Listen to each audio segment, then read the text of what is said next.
What's going on, everybody? We are back. We got the Club and Sub podcast, episode number 118.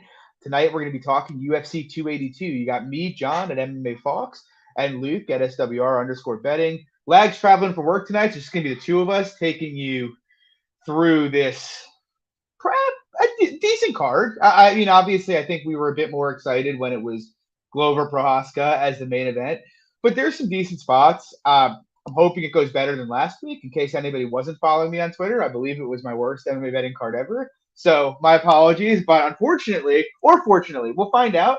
I have a feeling with the bets that I have here, this week's either going to be very big or very bad. So I don't know. I'm excited to get into it, guys. If you like the show, please drop a like and subscribe. It would help us out. And if you don't have an account, Bet Online for $1,000 bonus, 50% bonus on your first $1,000 deposit. Use the promo code Club Sub. Luke, what do you think of the card? Anything stand out to you? Excited for it? Not excited for it? I don't think it's actually like the greatest pay-per-view card top to bottom. I think the main card is decent. Honestly, I kind of think top to bottom last week's card was probably honestly even comparable as a fight night. But yeah, definitely as always, some interesting matchups. Have some hot takes on this card personally, so should be fun. Nice. We're gonna have a lot of hot takes here. I think I'm excited for it. Yeah, I agree with you. I think talent wise, last week's card was great. It left a sour taste in my mouth. You know, I was saying to Luke before we hopped on. By the time Jack got caught in a cap slicer, literally I was down so much, all I could do was just laugh at it. Yeah, them the breaks though, you know. So we're gonna hop into this one. Hopefully this week goes a bit better, but we should provide some entertainment. And if we are very wrong about our hot takes, at least you guys can laugh at us in the aftermath. So hopefully we're not, but we'll get into it. First fight of the night, we got Cameron Salmon coming off Dana White's Contender Series. He's minus 400 here against something named Steven Kozlow. I'll be honest, you know, when I first looked at the fight, I was like, how can Cameron Salmon be minus 400 in a UFC fight? I'm fairly familiar with his game. He's a decent athlete, trains with Drakkar, but I don't think he's very skilled at like literally anything other than being an athlete. He's very young, so obviously that could change. I think you should expect him to make big improvements from fight to fight. But then you look at Kozlow, and it's like he wants to be a grappler. There's not a lot of footage on him, but from what I have seen, he doesn't seem like a very good athlete, and he just doesn't seem, you know, very good at the specialty that he has chosen to pursue. So I don't know. Like, is minus 400 on Salmon right? Again, I don't really think this guy is good enough to be minus 400 in a UFC fight, but I also just don't really see from the little available footage there is UFC upside with Kozlow. So I mean, I'm passing it. No strong take. What do you think, Luke? Yeah, I mean, there's not really much to go on. I think we have like one fight available for Kozlow in his pro career, which was like 3 to 4 years ago. That was 21 seconds. So I don't really know what to make about the Kozlow guy outside of just knowing that he's a 10th planet jiu-jitsu dude. But I don't really know anything about his wrestling. I don't know anything about his striking. He's obviously taken this fight on like a weekish or so notice. Like you said, both guys are pretty young. The Salmon guy, I think he looks like, kind of to your point, I don't think he's a guy that's going to go out here and blow your hair back with his tape either, but there is at least more to watch. You have to project that he's the better striker in the fight. But yeah, I mean, it's just kind of an overall pass. I mean, if you're playing Kozlow, it's pretty much just a blind flyer into the number, to be honest, based on two young guys. But definitely not recommending laying minus 400 on Simon either. It's probably one of the easier pass spots of the card.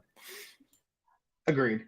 Brick Squad said Senga or Nimmo. It's a baseball question. Nimmo all day. Moving on though. Interesting fight. I mean, this should be fun for as long as it lasts, I think. We got Daniel Silva. He is trying to get a win in the UFC. He's taking on debutant off Contender Series, Vinicius Salvador. Salvador's a pretty big favorite here. He's minus 250. The comeback on Silva is plus 210. Luke, what are your thoughts? Honestly, kind of similar to the last fight. We have more fights available for both, but both guys are pretty much glass cannon types of fighters and just have had a ton of quick fights. So I think we have like less than 15 minutes of footage on both respectively in the last 3 to 4 years. So another fight that you don't really have much to go on. But yeah, Silva obviously has had a pretty underwhelming UFC run and hasn't looked very good, but he's aggressive. He is going to be that agent of chaos. And I do think there are kind of parallels between both. I think Salvador actually did fight at much higher weight classes before, so he might have like bigger, more physicality advantages.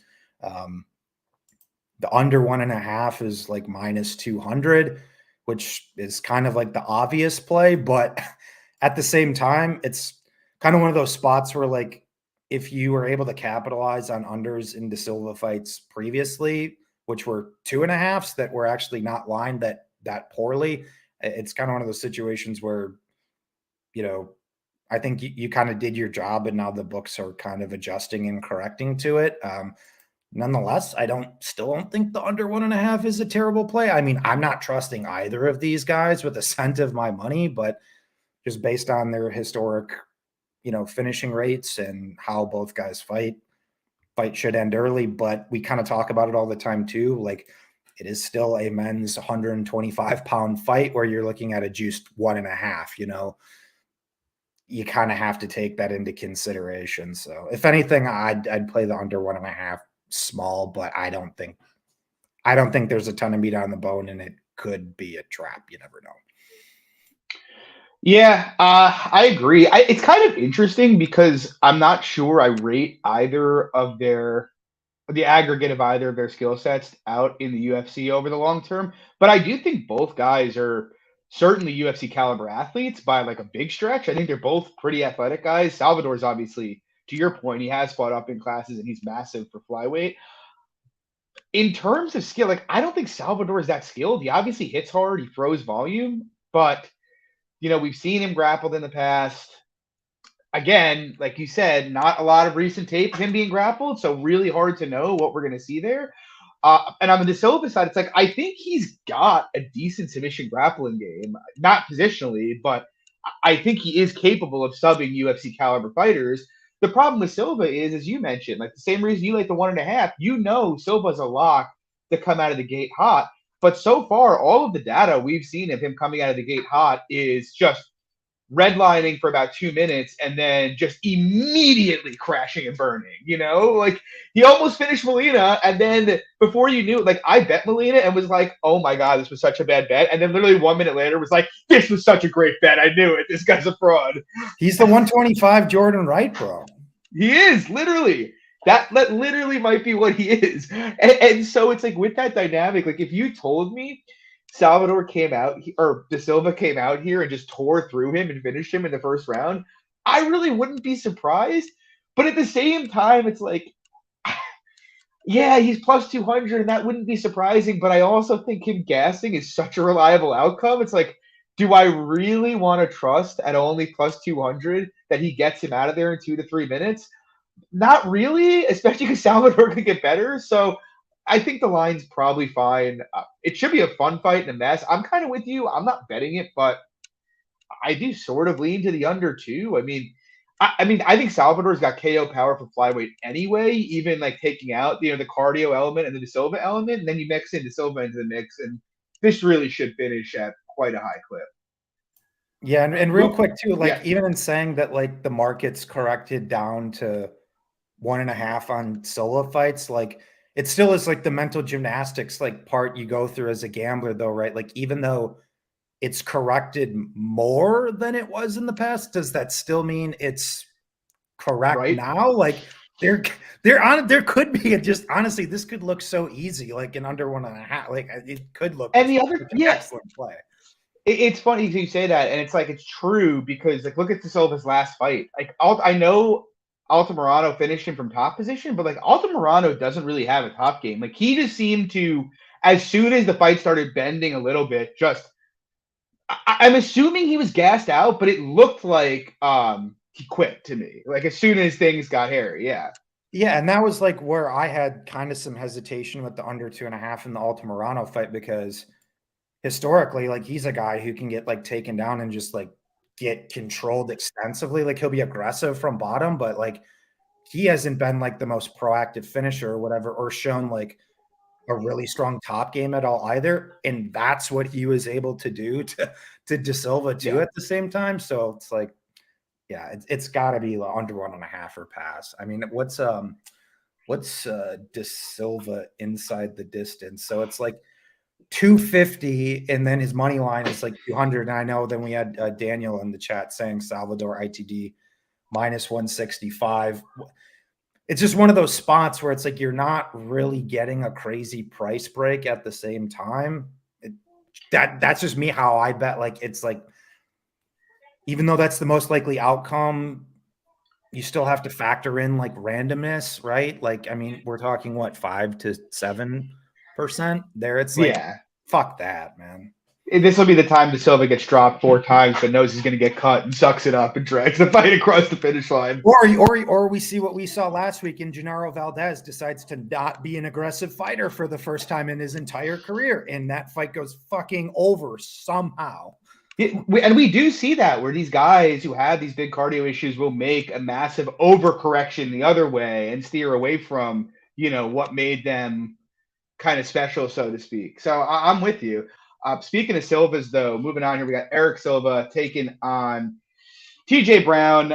I see a decent amount of Eric Silva love that I don't really understand. I bet Brown at plus 130. Honestly, I kind of think the line where it is now still has some value on Brown at minus 110.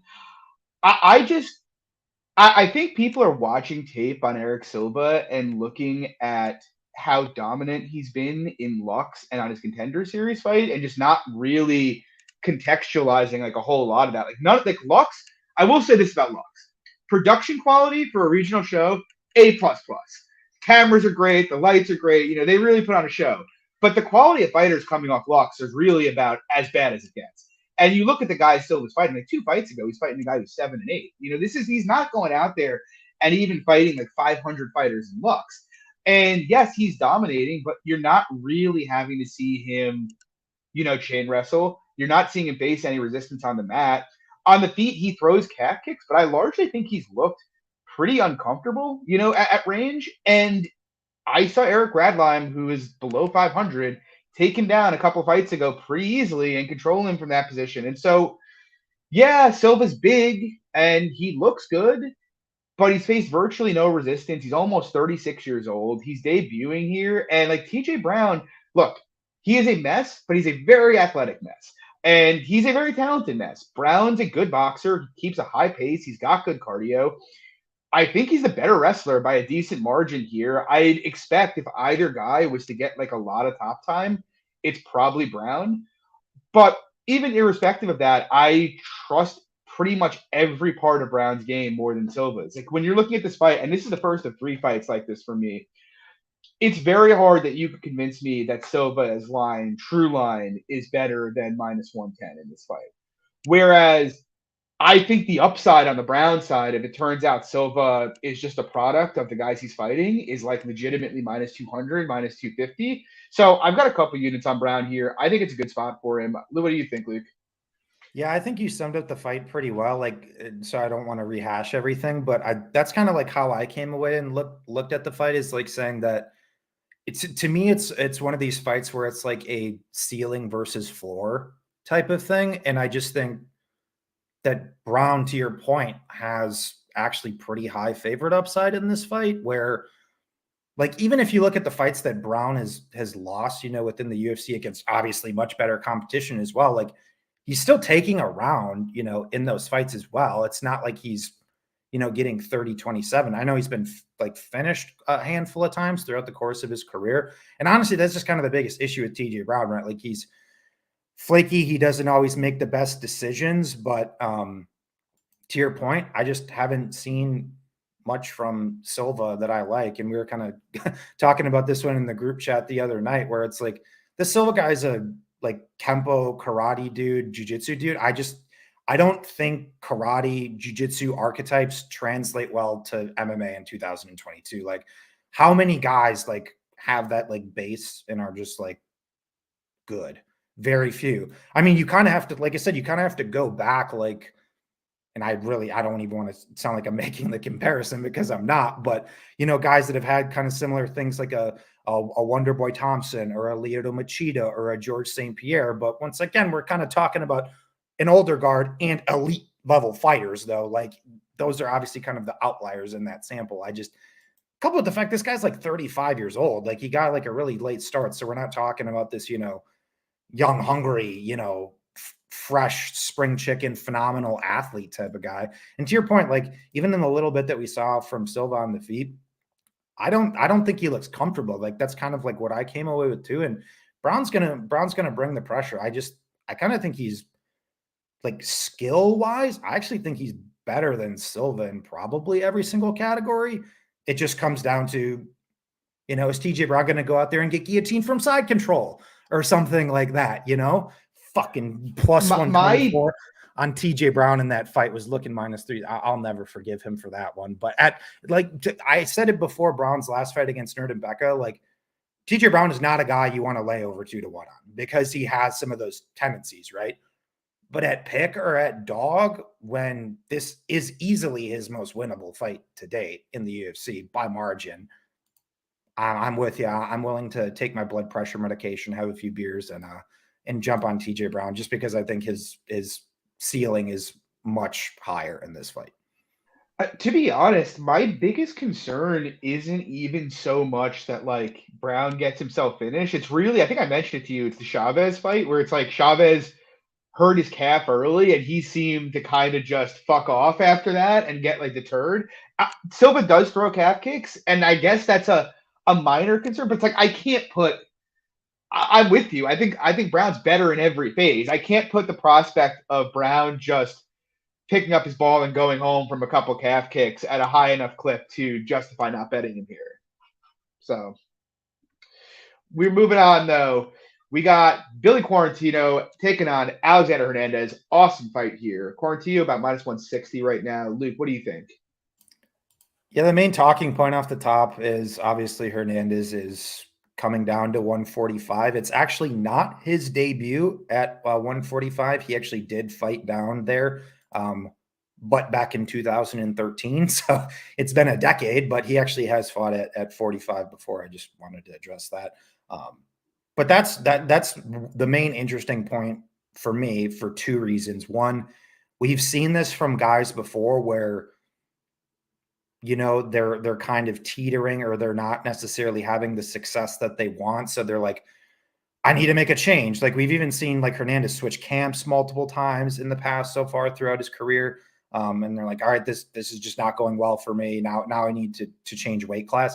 That's always just, but from a narrative perspective, always kind of a red flag for me. And it might be more mental related than actually skill related. Cause I actually think Hernandez is a pretty decent fighter overall. But the problem, or I should say the second issue with that is I don't know how he's going to look down at 145. I don't know how this cut is going to go for him, just because he's a guy he was never a big like 155 in terms of like height or length or anything like that. But I mean, the guy was bricked up and didn't have like an ounce of fat on him. So I'm kind of curious to see how this move to 145 goes from. And I guess he actually is coming off of having bicep surgery only back in June. So couple with other shoulder problems within there too. So I think that's a little bit of a quick turnaround for something like that. That's going to take a decent amount of time to heal, but apparently he's the Terminator, probably is on some, to quote our boy Dan, some nice Garden of Life supplements, maybe potentially in there. But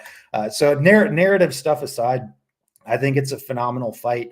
I more so come down to that Hernandez is probably more front loaded in this fight. And I think Quarantino has kind of that pace pressure style to break a guy like Hernandez, just because we've seen so many fights where, like even in the Moicano fight, I thought Hernandez had a decent start, but he kind of broke under that. Even in the Dober fight, I don't think he had a horrible start against Dober, but he kind of broke under that pressure there. And we just know that Billy is consistent to bring it.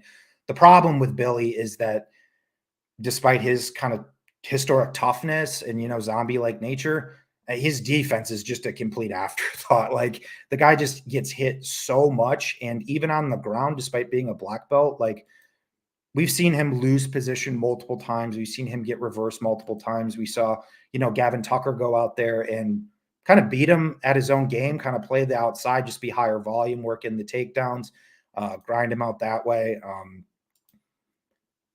And I think, honestly, Hernandez could have some sneaky wrestling upside in this fight.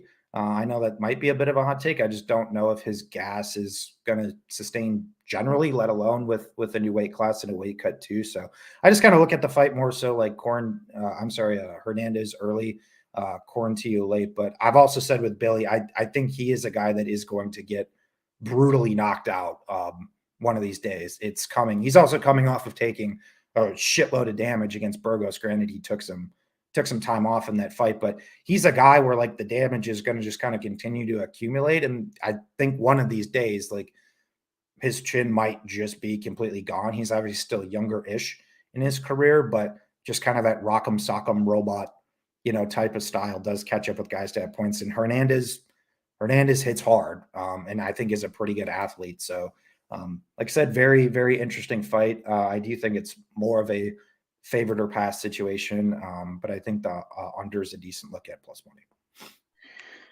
Yeah, it's funny because pre-tape I really wanted to bet Quarantillo here because my priors on Hernandez have pretty much just been he's talented, but he's gassy, he's a mess, and he's mentally weak. Like Billy should be able to break this guy easy. And then you tape it, it's like you touched on the Tucker fight, and I'm like, I think he has every single tool he needs to have the Tucker fight here with Quarantillo, except the head and the heart. I'm not sure he has for that kind of fight because Tucker fought fairly intelligently in that fight. Whenever Billy would start bringing pressure on it at him, he would change levels and take him down and then just pick him off in space. Surface level, I think skill wise, Hernandez is probably better at every aspect of MMA than Quarantillo is. I think he's probably a bigger hitter. He's probably faster. And he's certainly a better wrestler than Quarantillo is. But as you mentioned, it's like, and I don't even know if it's a cardio thing with him so much as he runs out of ideas and becomes a deer in the headlights when things go downhill. Like you just don't see the guy make mid-fight adjustments ever. He started getting picked apart on the counter by Moises, and suddenly, instead of trying to change everything up, just decided, okay, I'm okay with just losing the fight on the outside. His response to Cowboy was, okay, I'm just going to rush him forward with my chin in the air. He also made I'm sorry not to cut you off, but he also made no adjustments against Ronaldo. Like none. And he would have lost that fight if it wasn't in Texas, probably. And the Dober fight as well. You mentioned he started well, but as soon as Dober realized, I can pressure him, he kind of just ran out of ideas, except kind of aggressively back away from him as he was eating bombs. But then whenever you see this guy take a step down in competition, it's like he's not taking steps down and having competitive fights with lower level guys. He is nuking them out of the water almost every single time. You go way back and you watch the OAM fight, it's like, where is the dog that was in that guy, that put on his singlet for 3 rounds with Aubin Mercier and unanimously won a decision against him in Canada? We haven't seen that guy in ages. And I don't know, because as you mentioned, we all know if Billy's going to do one thing, and it's going to be come forward. And with Hernandez's history, I'm kind of with you. I think he's got to get Billy out of there early, or he's probably going to just succumb to the pressure and break. But with that said, I can't bet Billy here. Like, I think he's going to eat some shots early in this fight. And the one thing we see with guys like Billy, like even take Burgos, for example, what we're seeing now, these guys, when their durability starts to crack, their careers tend to snowball downhill in a hurry. Like, I like Billy and I like his process, but I feel like Billy's going to be a guy that when it goes in a hurry, and there's a risk he can get nuked out here. So, I mean, I'm with you. I think this finishes at a high clip because I do kind of think if Hernandez just doesn't come in saying I'm going to wrestle heavy for 3 rounds, it's either he's going to nuke Billy out or eventually just succumb to the pressure and get finished here. But I could only bet Hernandez here, to be honest. And real quick too, I mean, Billy got hurt by Benitez too. Yeah, a couple times. Yeah, he's been hurt in multiple fights. So despite, kind of to your point, like, hasn't really been all roses for him. Like he's been able to officially hang on, but Hernandez, like I said, coming down from 155, who can crack, and when he starts flowing, it actually looks pretty good, and he can definitely knock out Billy Q in this fight. Yeah, 100% agree. Moving on, we got Joaquin Buckley taking on Chris Curtis here. Buckley currently minus 160. Come back on Curtis plus 140. I have a small bet or a medium sized bet on Buckley at like minus 110. I think the line where it is now is more or less correct. Maybe could be a bit wider on Buckley. I mean, look, this is going to be a stand up fight. I think we all know that. I've seen, and I don't even disagree that Curtis is probably the better pocket boxer than Buckley. The one thing I kind of took away from tape, though, is that if you watch Buckley fights, he doesn't actually spend very much time in the pocket. He tends to be very, very in and out. Like fires kicks from the outside, will get in, throw a couple shots, and then is all the way back out. And, we literally just watched Chris Curtis have a fight with Jack Hermanson. And I'm not saying Buckley's necessarily as good a striker as Jack, but where Jack basically did one single thing. He didn't stand in front of him. He just moved through body kicks and jabs, and Curtis had nothing really that he was able to do about that. Even the fight before, when we want to talk about pocket boxing, he beat Rodolfo Vieira, but Vieira was able to compete on the feet with him fairly competitively for that entire fight, even gassed out, which was a concern. And so I look at this fight, it's like Buckley's coming off holding his own at distance with Nasruddin Imavov, who is a much better striker than Curtis is, in my personal opinion. He's not going to hang in front of Curtis here. He's probably I don't expect him to grapple much, but he's probably the only one that has any grappling upside here. He's probably got a commensurate amount of KO upside, maybe even more. Like it's hard to really say. And I just think the kind of style he brings is going to make it give Curtis issues kind of having his kind of fight. Plus, you add on top of that, Curtis doesn't check kicks and is a southpaw. And Buckley does have decent low calf kicks. He just hasn't been able to deploy them much. I think it's a pretty favorable fight for Buckley. I still think Curtis is being kind of overrated by the market for the start to his career, which I think was more fortuitous than him having really much more skill than the guys he fought. What do you think, Luke? Out of all the fights on this card, this is one I've kind of really struggled to get any strong read on personally. Actually, from a value perspective, I'm kind of the other way. And I think Curtis is actually probably the side here just because Buckley's been a guy that's just been kind of all over the board for me. I think he's looked better in recent years, but a big issue also what I'm having in handicapping this fight is pretty much none of these guys have fought like any southpaws. So I think that does change the dynamic of the striking exchanges pretty heavily here. And even that aside, in terms of how each guy fights in comparison to each other, I just don't think there's been a ton of parallels in past opponents either. So it's just been kind of tough for me to get a gauge, but I do agree in the sense that I think Curtis is better in the pocket. You do have those blitzing components of Buckley, but I also don't think you can project Buckley to just like Jack Hermanson him and just like sit on the outside circle and pot shot for fit. Like that's not really his game. And what I don't like for Buckley is he's still very like hook reliant, and I don't think his defense within the pocket is good at all. I think Curtis is just actually a slicker boxer than he is. The wrestling, I think, is kind of a wash just because I think Buckley could land a takedown, maybe, but I doubt he controls Curtis. Probably not. Or, well, I mean, I guess he could. Mainly I'd just struggle to see him probably securing takedowns when virtually nobody has. And I think at least going back to Chris Curtis's earlier portions of his career where, he's had some struggles on bottom, but obviously it looks like something that's been a pretty strong recent evolution in his game at the same time. So I don't know. I just think it should probably be aligned more competitively. So I will slightly disagree and actually say this is a dogger pass for me. All right. Well, you were 100% right with all your disagreements with me last week. Hopefully that's not the case this week. Moving on here. We got, what a fight. What has life come to for Edmund Shavasian? Taking on Dolce Luchambula in the middle of the prelims for UFC 282. Edmund's a big favorite here, minus 270. I'll throw it to you first, Luke, or minus 290 now. Any strong take? I'm not really a fan of both guys, to be honest. We know what the deal with Edmund is. I mean, it's not really difficult to break down his fights because it's been one thing or it's been the other thing. Like he's killed people early or he has gassed, succumbed to pressure, and got finished. Well, I mean, outside of the Stewart fight, but he was hanging on for absolutely dear life to edge that split decision. He was also exhausted. So from like a money line perspective, I mean, it has to be a dog or pass. I'm not saying I think you should bet Dolce, because I'm honestly more of the opinion that Shavasian comes out here and gets his traditional first round knockout.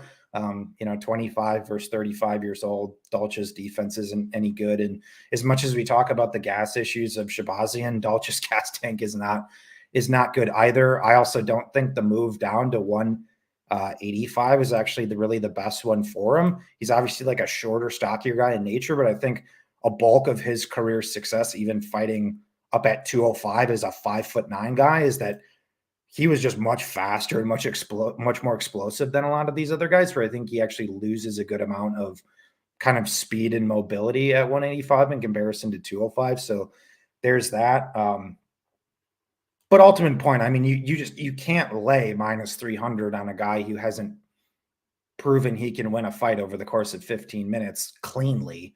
Like you're asking for troubles there. But like I said, I'm not the biggest Dolce guy. Someone probably dies here. I think it's Lungimbula at a decent clip, but has to be dog or pass on the money line. Yeah, it's kind of interesting. I'm still not even really sure what Edmund is, to be completely honest with you. Like, is he a good fighter? There was a time when people were calling for this guy to beat Israel Adesanya by the time he was 24 years old. He was a minus 350 favorite against Derek Brunson. And in the time, which we both cashed on, it was awesome. But in the time Consensus podcast, biggest consensus it podcast since we started this podcast. Derek Brunson plus 300. Let's fucking go. It was epic. But in a time since, what we've seen has been like more of the same, where Edmund can start well, but it tends to go quickly. It makes you wonder, when he went off as a favorite against Brad Tavares, like if he doesn't head kick him, he probably loses that fight, most likely. And so I'm still not even sure if Edmund is a top 20 guy at 185. Obviously, he has power to finish guys. We saw that before he was in the UFC and in his early UFC career. But the better the guys you fight, the harder it is to do.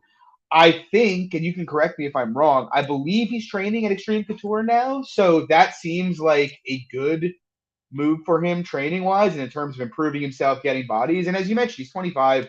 He really should get better from here, and so even with all those questions being said about Edmund, everything you said about Dolce is spot on. I mean, Dolce's not going to out cardio Edmund. Is he going to outstrike him? I suppose he could knock him out, but to your point, his biggest advantage was speed. He's not going to be faster than Edmund, not even close. He's not as tall as Edmund. He's not as long as Edmund.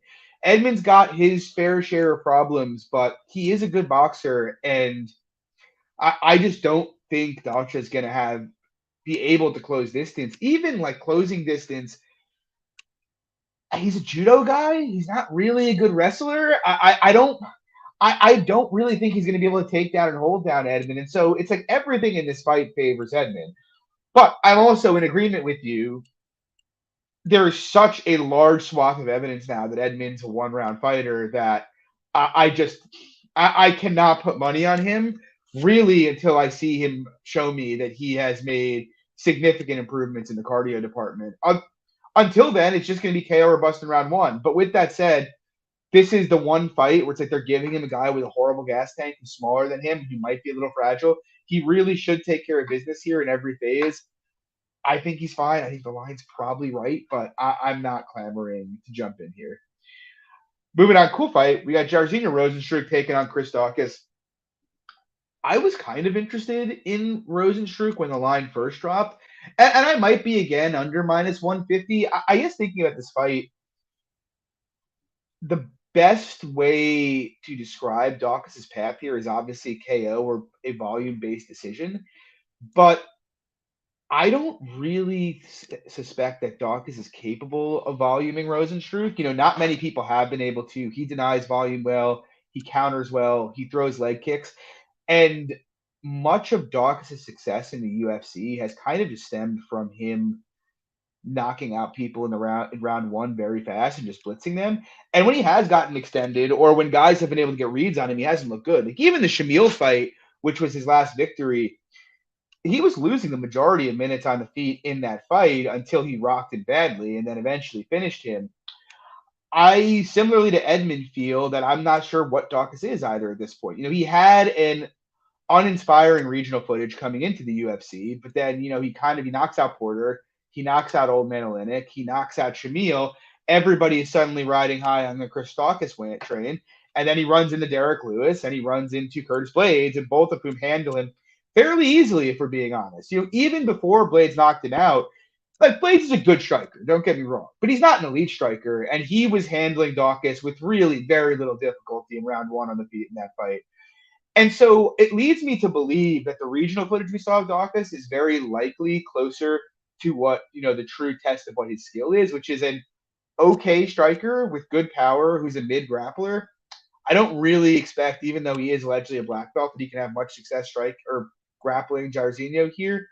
And as a technical striker, in my opinion, Jarzinho is much better. He's more powerful. He's better defensively. He has leg kicks, which is a weapon Dawkins doesn't have and had some issues with Blaydes. He's beaten better competition. I just think Jarzinho could be a bit wider here. If the line comes in a bit, I might play him. But I mean, it's a striker against a much better striker who is more dangerous, in my opinion. What do you think, Luke? Yeah, this is a tough one for me just because I've never been a Rosenstruck guy, really. I just categorically haven't. But then again, I'll just put my hand up. Out of any division in the UFC, I probably handicap heavyweight the worst. And actually, my units would suggest that as well. It's actually the only division in the entire UFC that I'm down money on. So there's that. Just given the variance and volatility, and the thing with Rosenstruck is I completely agree in the sense that I think he's a more technical striker than Dawkins in this fight. He's a gigantic black dude, which has been the kryptonite for Chris Dawkins. That can't be completely ignored as well. Hashtag no racist. It's just a joke, guys. Just a joke. But if you actually go back and watch those last two fights for Dawkins against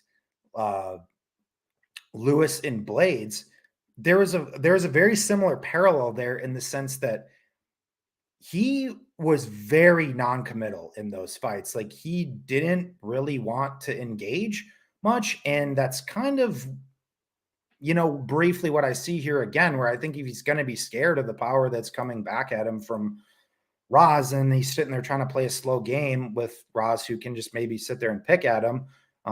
There's that. And then obviously Rosenstruck just kind of blitz and bursts people. And that's kind of what happened in both of those fights as well.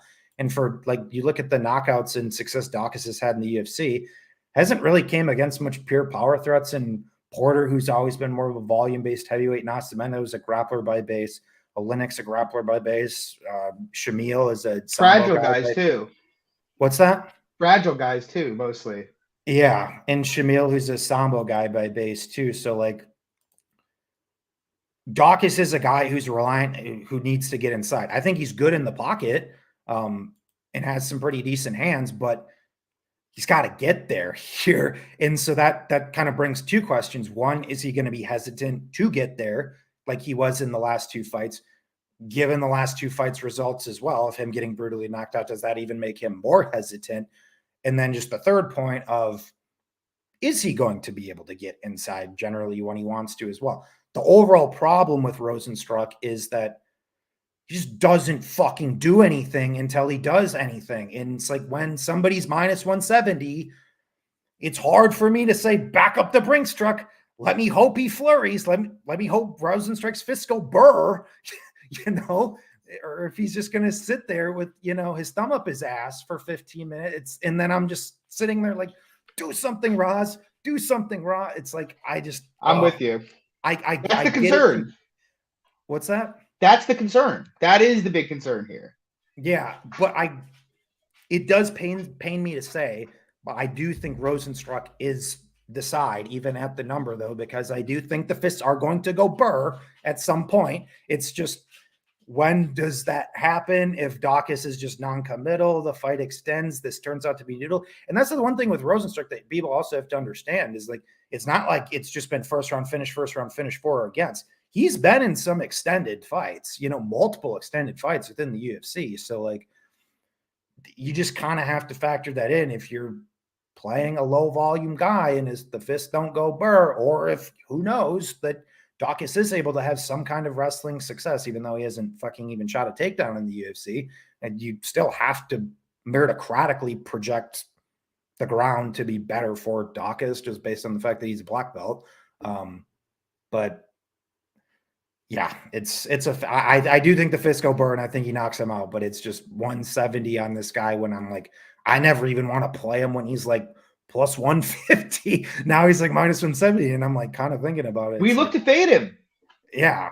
But once again, it's heavyweight. It's just hard for me, like as an analyst, to sit there and quantify when does somebody knock somebody out if they're not going to fight at any sort of pace, who also has no offensive wrestling or grappling upside. Like you need one thing from the guy. And it's when you're starting to get around moderate chalk there and you need one thing in certain sequences that can just get you in trouble long-term. That's all I'm saying. Yeah, I can't really disagree with any of that. Moving on, though, the prelim main event, it is being headlined by an 18-year-old named Raul Rosas. He is taking on Jay Perrin, coming off 2 losses to start his UFC career. Luke, would you like to go first here? I'll throw it to you.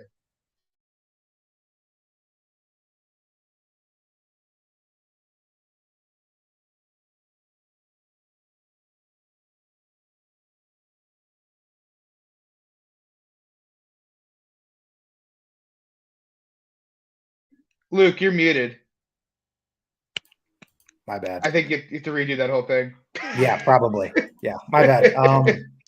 I just don't necessarily think Rosas should be 70% over pretty much anybody as a child because he hasn't really proven a ton to me. Obviously, he's shown to be a decent wrestler with some good entries. I think his jiu-jitsu is pretty good.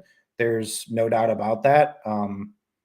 But I still have no idea what his striking is like. In the first fight that he got past 7.5 minutes in his career on the Contender Series, he completely death gassed, and he was just fighting a guy who, one, had no striking and largely no concept of get-up game, but he also got swept at points, lost position, got put in dominant position in that fight as well. And the thing with Perrin is I don't think he's a great athlete. I don't think he excels like particularly anywhere, but I think he's serviceable everywhere. I don't think there's like one thing that Jay Perrin does particularly bad.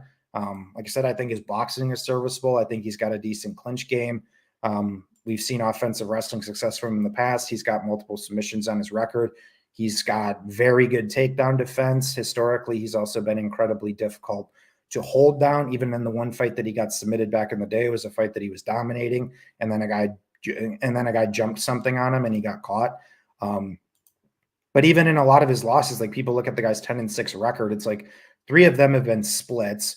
The one fight he just had in his last fight against the I think the Mongolian dude, I can't remember. Yeah. I mean, the margins in that fight were incredibly close. It was just that he didn't step on the gas necessarily soon enough, but margin's not very wide. So it's like I said, people look at his 10-6 record, but it's not like the dude's going out here and getting mollywopped, and obviously has good cardio. So it's just like, it's kind of just like where the burden of proof is with this kid. Like, he's going to have to go out there and just completely run Perrin on the ground, which nobody's been able to do in the past. For him to sit there and cover 70% at the end of the day. And I think Perrin's pretty clearly a better striker. I think Perrin has good cardio. People are talking about this fight like it's a setup, and it's just, I don't know how it's a setup and you give him a guy like Jay Perrin, though, because Jay Perrin is, you don't give a guy a setup fight who has 25 minutes of cardio who's tough to finish. Like, to me, that's not a setup. You give him a guy who has shit cardio and no durability as like a showcase type of spot. Like, that's just my opinion. So this line's entirely too wide for me. And yeah, or Jay Perrin. Yeah, I'm big on Perrin here. I have 2.5 units on him. I think a plus 210 and plus 225. And the thing is, Luke, you mentioned the burden of proof is on Rosas. I feel like we don't even need a burden of proof, to be honest. I feel I have a pretty good read on Rosas's game, and I expect it to develop over time. The kid's 18 years old. I expect it to be a lot better a year from now and 5 years from now than what it is today and what it was on Dana White's Contender Series. But what it is as of now, I mean, look, he's got slick jiu-jitsu. We'd be lying to say he doesn't. I'm not going to try to deny that. But the truth of the matter is, his wrestling is okay. He's aggressive with it. I'll give him credit for that. But it's not like the best wrestling I've ever seen. He's obviously very aggressive pursuing submissions, but he's not very positionally sound, in my opinion. Even before the Mondo fight, he submitted the first 3 guys he fought very, very quickly. And I mean, they weren't even real fighters, if we're being honest. But he had one fight where he was losing positions over and over and over again. And obviously, we saw the Mondo fight. And I've seen people hype the cardio up because of that fight. But I remember watching that fight live and even on rewatch, mid-round 2, he looks like he's going off a cliff cardio-wise. And then Mondo, being who he is, just jumps guillotine, and he ends up right back on top of him again. And I give the kid some credit for fighting through that and fighting through round 3 to win round 3. But you can't watch that fight and tell me that he had the same amount of energy in round 2 and 3 that he had in round 1 in that fight. It's just simply not true. And on the feet, he looks very, very hittable to me. I don't know how you came away that, but I came away from watching his stand-up as being almost non-existent. Like, he uses it in the way that, like, guys like a Chiesa or whoever we use, they'll just, like, kind of flick strikes out there to just kind of give them room to shoot a takedown. If he gets stuck in an extended standing fight, he is going to be in big, big trouble at this stage. Again, 18. He can certainly improve that. I am not even coming out here and saying Raul Rosas is a fraud. He has no future. It's more, this kid's game is so fucking green. And I don't think the market's appreciating that. I don't think the MMA community in general is appreciating that. Look, you mentioned it. Perrin's probably like a C+ at everything, with A level cardio and B+ submission grappling. My biggest concern in this entire fight is that Rosas can get his back, because I do think he can get his back. We've seen Perrin get his back taken a few times regionally, but he fights hands really well. He generally, he may be methodical and slow about it, but he generally does a pretty good job of working out of positions and, getting back to neutral. And I'm not sure he needs much more than that here. I guess there's a possibility that Rosas is so aggressive that he ends up with like 7 to 8 minutes of control, a lot of which is on the cage, and he wins a close decision. But similarly to the Silva fight we were talking about earlier, there isn't really a scenario for me where Rosas can be like more than his line. Like, his optimal scenario where he can get to his back and get a body triangle in and control him for a decent amount of time probably puts him at around minus 230 where he is right now. Whereas there's a lot of scenarios where if he can't easily control Jay Perrin, he looks like an underdog here, much less a favorite. He looks like plus 200. And so, look, Perrin fought Mario Batista. Batista's a pretty good grappler. Batista's probably a top 25 guy in this weight division, if we're being honest. Batista was unable to really control him for any length of time.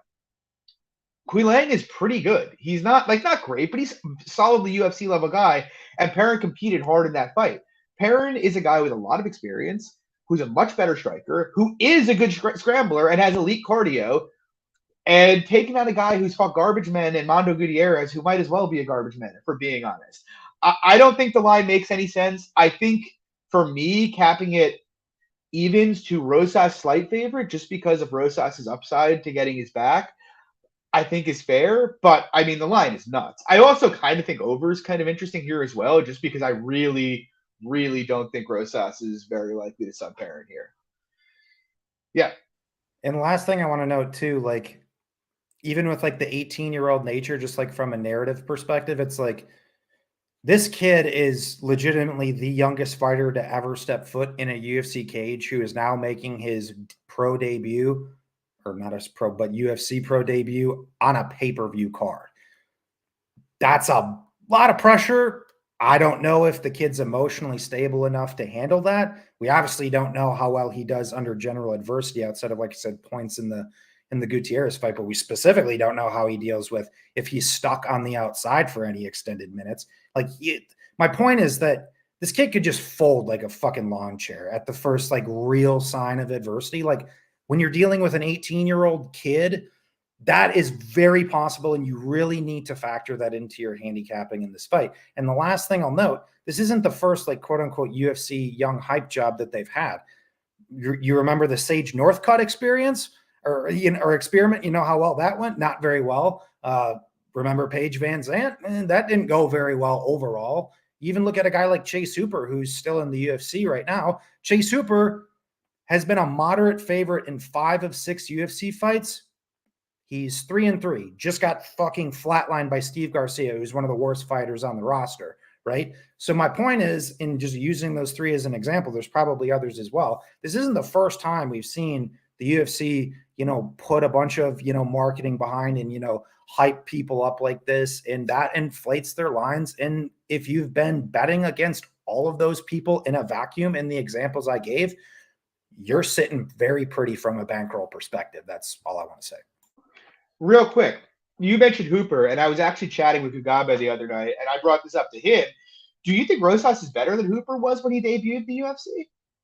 Because what I will say is I think he's a better wrestler, but like Hooper, even when he was 18 on Contender Series, had a vicious top game. Like if he got on top, he was very good at consolidating it, throwing elbows.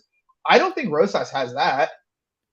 I think the difference is one, what I would agree is that Rosas, I think, is a much better wrestler than Chase Hooper. And I think that this Rosas kid is a much better athlete than Chase Hooper. Yeah. I agree, but I would argue he's almost as raw, in a lot of ways. Yeah. I mean, the guy's got less than 30 minutes of cage time. You can't say anything otherwise. Yeah, agreed. Moving on, though. We're on the main card here. Interesting fight. Bryce Mitchell, Ilia Topuria. I believe Topuria is a small favorite. I want to say minus 125 right now. I don't have a good read on this fight, to be honest. I had to adjust my priors with Mitchell a lot after his last 2 fights. Early in his career, he looked like just a decent grappler who was very aggro with his grappling and a poor gas tank. Obviously, you go back to his first UFC fight in the tough finale against Tyler Diamond. He gassed out bad in that fight, close fight. Fight with Bobby Moffitt, again, gasses out bad in that fight, close fight. You can make a strong argument he lost. But then you see the Fili fight, and he's suddenly a dog who looks like he might be slowing down in round 2 and then just hits the gas in round 3 and just blows through Fili. And we saw it again last fight in the Barboza fight where he just never stopped coming that entire fight. And so I think, I had probably underrated Mitchell a bit because I could never quite get Katona submitting him out of my head. Like that's just such a weird outcome for a guy who's a very good grappler to get submitted by Brad Katona. That is a very, very strange outcome, especially because how much bigger Mitchell is than Katona is. And in hindsight, the Diamond fight aged terribly as well. But I got to give credit where it's due. The kid's a very good wrestler. He's obviously a very good submission grappler. I still don't really trust his stand-up at all. But he's a much better fighter than you give him credit for. And then you have Ilia Topuria, who, again, we all bet him, I think, in his first fight against Yusuf Zalal. And that was obviously a great bet. But I don't really know what he is. Since that fight, he sparked Damon Jackson out very quickly, knocked out Ryan Hall in round 1. Then he goes and he fights Jai Herbert and up a weight class, nearly gets finished in round 1, doesn't look very good, struggles to hold him down, and then finishes Herbert viciously in round 2. We know that Topuria is a grappler. He's obviously got a dangerous submission game. We know he hits very hard, and he's very aggressive offensively on the feet. Beyond that, we don't really know a lot, though. You look at this Zalal fight, and it's hard. Like, what do we take out of it? It was short notice, so I don't want to put too much stock in his cardio evaporating the way it did in round 3. But his optics, body-wise, were very scary in round 3 of that fight. He was basically resting against the cage. I was worried he was going to get finished late in the fight. And then beyond that, he hasn't grappled anybody else since then, other than Herbert, who he couldn't hold down. I still think he's a good grappler, but I know absolutely nothing about his defensive grappling. I don't really know about his cardio. And so we look at this fight, and there's big questions on both sides. But to me, it ultimately comes down to, can Topuria keep this fight upright? And can he out cardio Mitchell down the stretch? And I don't know the answer to either of those questions, if I'm being honest. So I struggle to have a firm lean here. I guess I lean Mitchell, but I don't feel like I have a very strong read on the fight, because it's one of these situations where, while the burden of proof is on Topuria's side, if he answers that affirmatively and stuffs the takedowns, well, then he probably slices Mitchell apart here. So I'm happy to sit back and watch it. My lean is Mitchell. What do you think? Yeah, I thought you broke it down pretty well, so I won't add too much. I would say the difference in what I feel decent about saying is that Topuria is a much better striker than Bryce Mitchell. That's like one of the things that I think pretty clearly draw like a line in the sand about in this fight. I do think Mitchell is a better pure wrestler. To your point, who's the better grappler? I don't really know, which is obviously an important factor. And you touched on obviously the, gas in the Zalal fight, but that's kind of the sample we have for him extended, so we can't ignore that. So I think you would have to favor Mitchell on cardio, at least based on, recent adaptation within his game, and a guy who pushes a pretty high pace. But I taped a ton for this fight, and I came away with a whole lot of questions and not really any strong opinion. I think it's kind of like a Topuria early, Mitchell late, Mitchell live entry, maybe not terrible.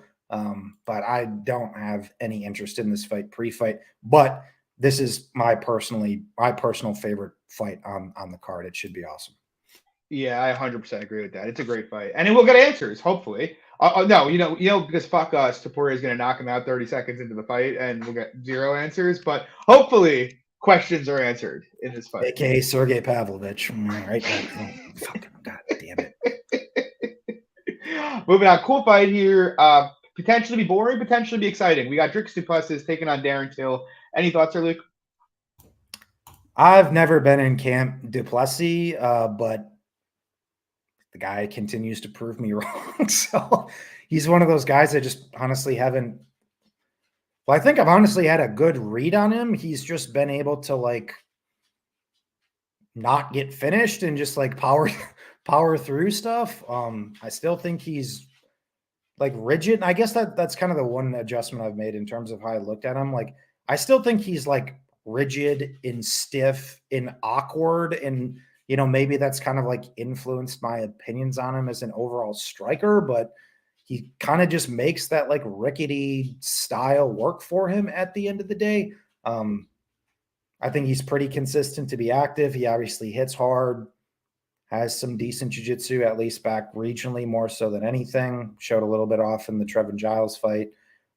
Started slow against Tavares and then just looked like he was gassing bad, and then he just caught a complete second win and beat the fuck out of Brad Tavares. That was kind of interesting. And the problem I have with Till is I'm kind of with most people, and I don't really know where Till is at this point. He obviously had that really strong start to his career, then kind of started fighting better steps up. Kind of fell off a cliff a little bit, but it's like weird with him though, right? Like, he's had very close fights with a guy like Stephen Wonderboy Thompson, a very competitive fight with a guy like Robert Whittaker. I mean, two of the best strikers in those respective divisions, but then, he lands 0 strikes against Tyron Woodley and gets his absolute ass whooped. And I don't even know what that Derek Brunson performance was in the last fight. Like, that was just embarrassing to me. Like, he just looked like a complete shell of himself. And once again, we're talking about a 28-year-old guy at the end of the day. But stylistically, the problems for him is that he's going to be incredibly low volume and he's barely ever going to wrestle, right? So he's kind of reliant on winning competitive decisions or bonking people. But at the same time, in the defensive Till that I do want to address a point with him that people don't give Till enough credit for, just because he's kind of low volume and works in that style. He's also not a guy though who's going out there and getting smoked on pace, like almost ever. Like, he does a really good job of slowing fights down generally. So I think there are two sides to the low volume coin that he plays, but ultimately come away with just leaning to Duplessis based on pace, probably having more grappling upside, but I still think Du Plessis has a canvas nap waiting in his very, very near future at the UFC level, and I think Till is a pretty decent slick striker at the end of the day. It's just it's hard to say anything with Till, so a lean to Du Plessis for me.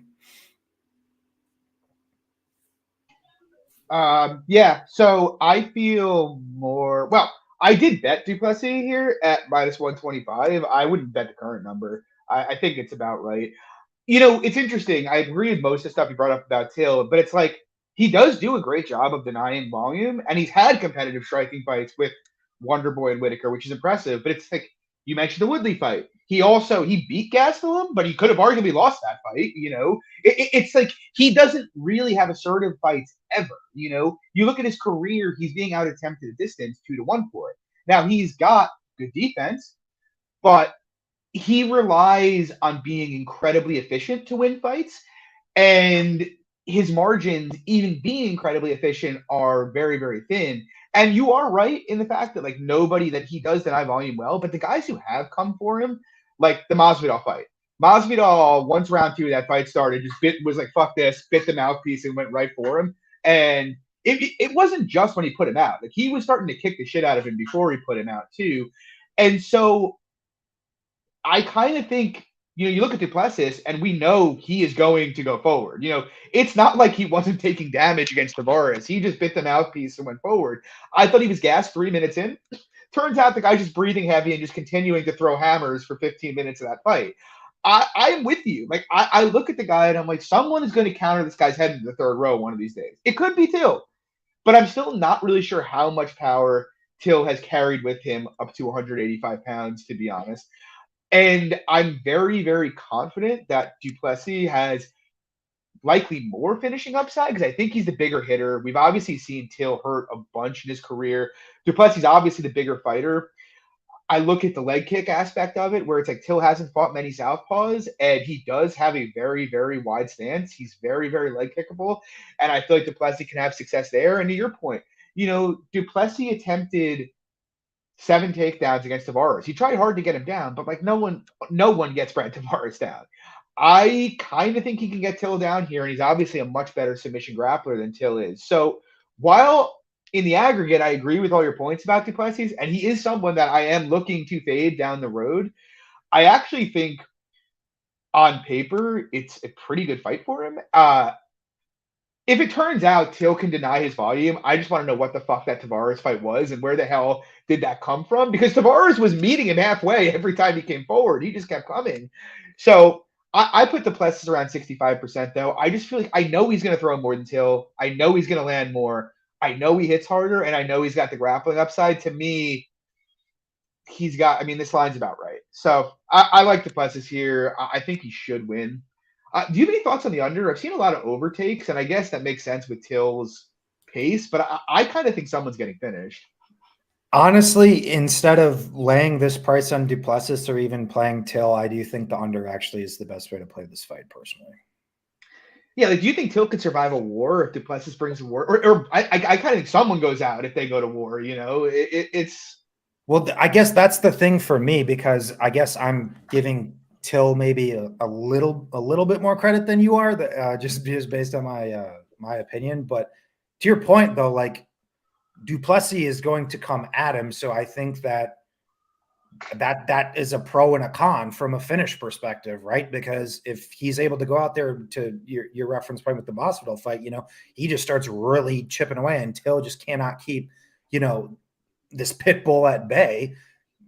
He definitely can finish Till, but at the same time, I still think the guy is so available to counters, and I think that's probably the best part of Till's game. I think Till is very slick in that capacity too. So, but once again, just general pacing and volume with Till and being able to slow fights down is why I'm not clamoring to play the under by any means, but that is how I would go. Yeah, I agree with you. Moving on, we got a cool fight here. Late replacement for Robbie Lawler, and it turns out we got a better fight. We got Santiago Ponzinibbio. He's taking on Alex Morono. Pon's about -180 right now. I haven't bet it. I don't know if I will. I kind of lead Ponzinibbio. It's one of these things where, Morono is a guy that I like to bet. I bet him in his last fight because, his volume is so reliable. He puts up volume every single fight. And against the guys at the level he's been fighting, that's just a very reliable thing for him. The one thing we've seen Morono, though, is that when he's stepped up in competition, the few times it has happened, it has not gone well. I mean, this guy got paced at distance by Anthony Pettis' corpse a couple years ago. And it's not like Alex Morono is 28 years old and, we should expect improvements. He's 33. I know Pons is 35, but like Morono's 33 years old. He is what he is at this point. And what he is a very serviceable fighter. He's a very UFC level fighter. But he's taking on Pons here, and it's like, I don't think he's got a volume edge on Ponzinibbio. I've seen some takes the movement could give Pons issues, and perhaps, but I think Pereira is better at fighting off the back foot than Morono is. And, it took Pons a bit to get going in that fight, but eventually he did, and that was a very, very competitive fight. And I personally rate Pereira's just general offensive ability in general a lot higher than I rate Morono's. So, like, I kind of think of the fight, Morono could win a close volume-based decision, but Morono is very available to get hit. To me, Pons is a much bigger hitter. He's much more likely to damage him. I think he's got leg kick upside here. If he goes for it, I think he can get takedowns. He usually attempts a couple of fights, and Morono is very, very easy to take down. And just in general, Morono's metrics are a tad bit better than Ponzinibbio's, but against like 1/10 of the competition that Ponzinibbio has been fighting, I feel like it's fair to project Pons to have significantly more success here, has more finishing upside, probably has the grappling upside. Honestly, if it wasn't for his age, I probably would have bet him already. I'm still kind of considering it. Like his last two fights, he lost split decisions to Michel Pereira and Jeff Neal. Like I can't really hold that against him. I kind of think he's the side. What do you think? Yeah, I'm actually a big fan of Morono. I think he's a guy that kind of always floats under the radar because, he used to be that like fat 15-year-old kid and turned out to be a UFC fighter. Kind of a fun story. But yeah, he's always kind of overperformed what everybody's thought of him. Yeah, cashed that nice dog bet against a homeboy Summelsberger in the last fight too. But yeah, I pretty much agree with like everything you said. Ponzinibbio, just a much better strength of schedule. He's a better striker, more takedown upside. Obviously, Morono, we all talk about it every single Morono fight.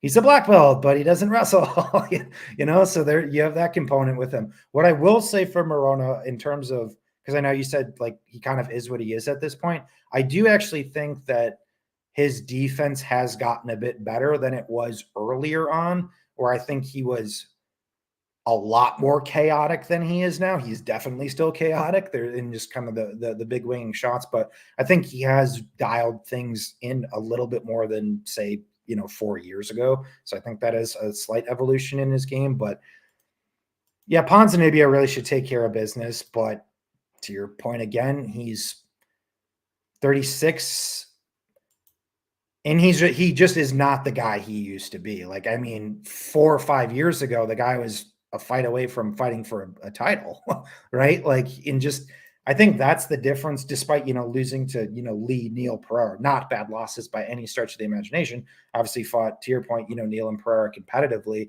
I just think the two things that are clear with Pons of why he's not the same guy, I think his speed is not where it used to be, and I don't think his defense is where it used to be. Not that he was ever like a defensive savant by any means. He's always been a guy that's kind of taken shots, but I think now he's starting to take a lot of shots too. And like, Morono's gonna bring it, but on paper, Ponzinibbio should win this fight. I think the line's probably about accurate. To be honest. Fair. That's fair, I think. Moving on, we got Paddy Pimblett taking on Jared Flash Gordon.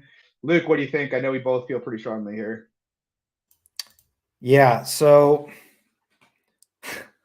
I'm not the biggest Gordon guy in the world. I'm not the biggest Pimblett guy in the world, but ultimately what I come away with saying is that Pimblett needs to get his back control extensively or submit him to, exceed value in this fight, where I think you can establish like multiple very real viable paths to victory for Jared Gordon. I think he's a better striker. I think his pacing is more consistent on the feet. He comes forward, which is, if you really watch the career of Paddy Pimblett, even going back to his Cage Warriors days, Pimblett goes backwards in straight lines, and he severely struggles with pressure. Even if you look towards like the back half of his fight with Bach, he was just getting walked down, and he had absolutely no answer after that point, and got incredibly tired too. We obviously saw Vendramini actually win the majority of exchanges before he got blonked. And then obviously in the last couple of fights for Pimblett, it hasn't been as relevant because it's been more grappling heavy. But that's the thing with Gordon as well. Like if you look at the last three guys that Pimblett has fought in Vendramini, Levitt, and Vargas, I mean, Gordon is a much better pure wrestler than all three of those guys, who's been pretty consistent to go to it. And that's honestly been like the shining part of his entire UFC run, amongst other things. But primarily in the fights where Gordon is winning and looking good, he's taking guys down, grinding them. It's not pretty. It's not flashy, despite his nickname Flash. It ain't flashy, but he goes out there and he just outworks guys. Like I said, I don't think he's the greatest athlete in the world, but he's pretty consistent to stick to a decent game plan. His cardio has been questionable in certain fights, but by and large, I'd say it's been pretty decent. I think this is the fade Paddy Pimblett spot, personally. I have not bet against Paddy yet. In fact, I'm actually 2 for 2 betting Paddy fights. I bet the under in the Vendramini fight at evens, and I bet him by sub at plus 200 against Vargas. And then I didn't bet the Levitt fight. So I have not been the person fading Paddy. I know John's fading, tried to fade him a few times already, but I think this is where I think once. All right, once. Sorry. But you can still get your money back on this one for sure. I think there's hype that's just influencing this line. We have seen Paddy's probably one of the most public fighters in the UFC right now.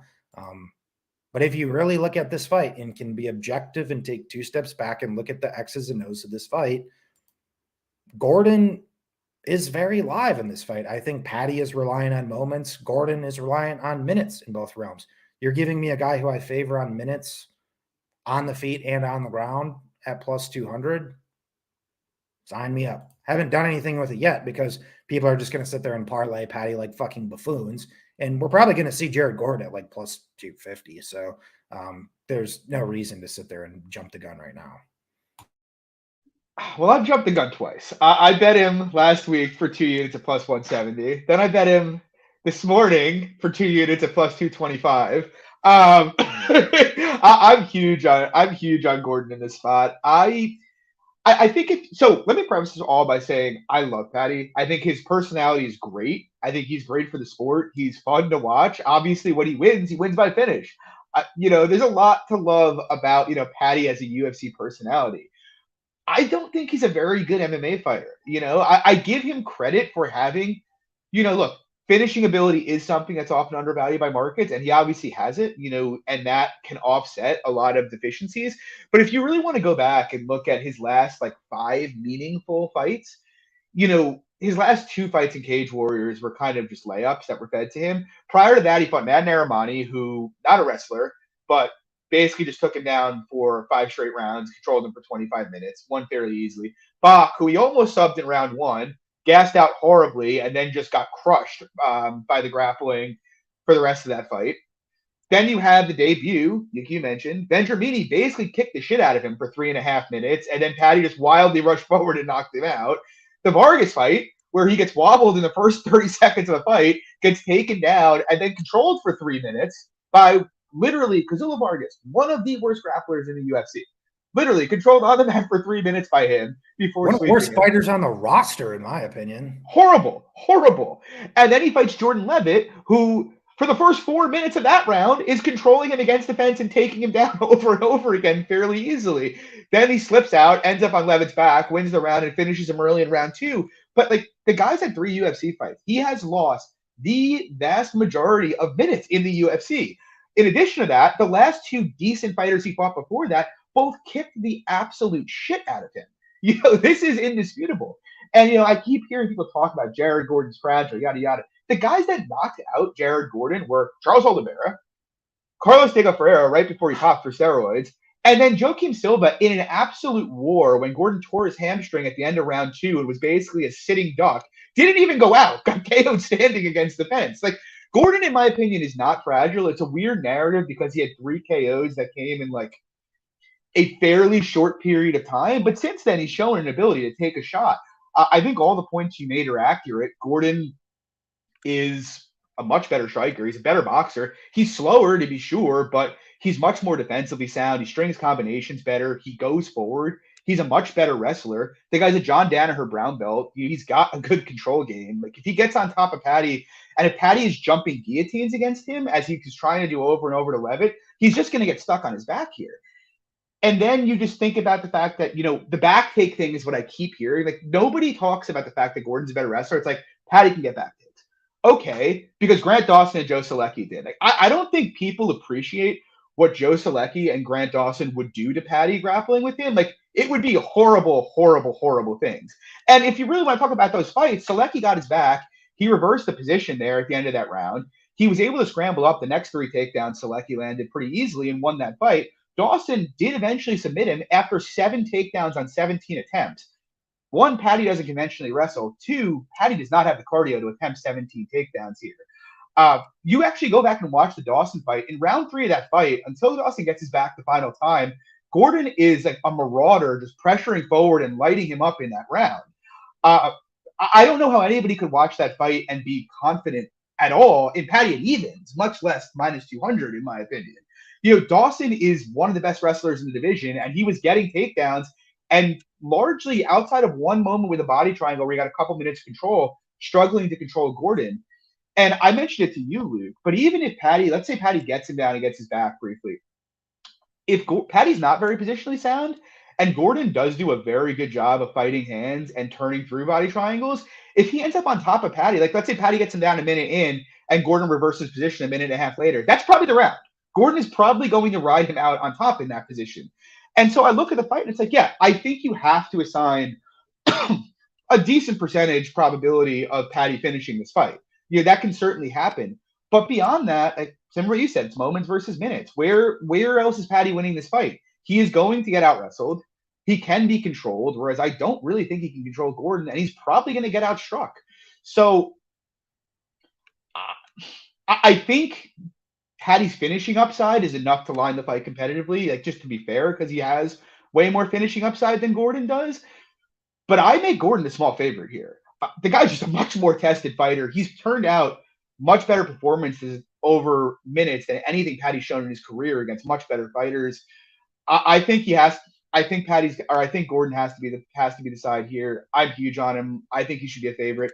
Look, if he gets finished, he gets finished. I won't even call it meme because Paddy is a good finisher, but you can say why go 4 units on a plus 200, but it's like a plus 200 who I cap at like minus 125, minus 150.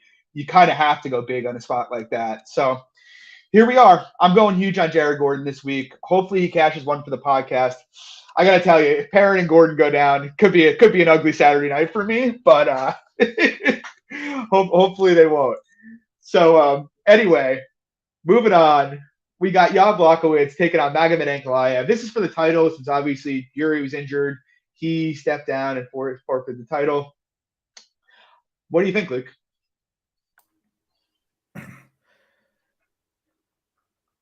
I think Ankalaev, I guess I'm with kind of the people. I think Ankalaev is the truth. I do. Is there value on his line?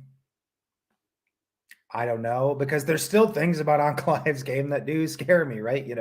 He doesn't fight in, the widest of margins per se in the sense of just like pacing guys necessarily. He obviously is a very good wrestler, but he, only attempts, 3 takedowns per 15 minutes. So you can't necessarily always trust the guy to go out there and dive on legs. We have seen him hurt before. So he's not invincible defensively, even though I think he's incredibly good exchange to exchange. I ultimately come away saying I do think Blachowicz is probably KO reliant in this fight, though, because I think that Ankalaev is just going to be one step ahead of him the entire fight. I think he has more wrestling upside. Blachowicz, has had offensive wrestling upside in the past, but I don't see much here. against Ankalaev. When we have seen Jan on bottom, it's been absolutely atrocious.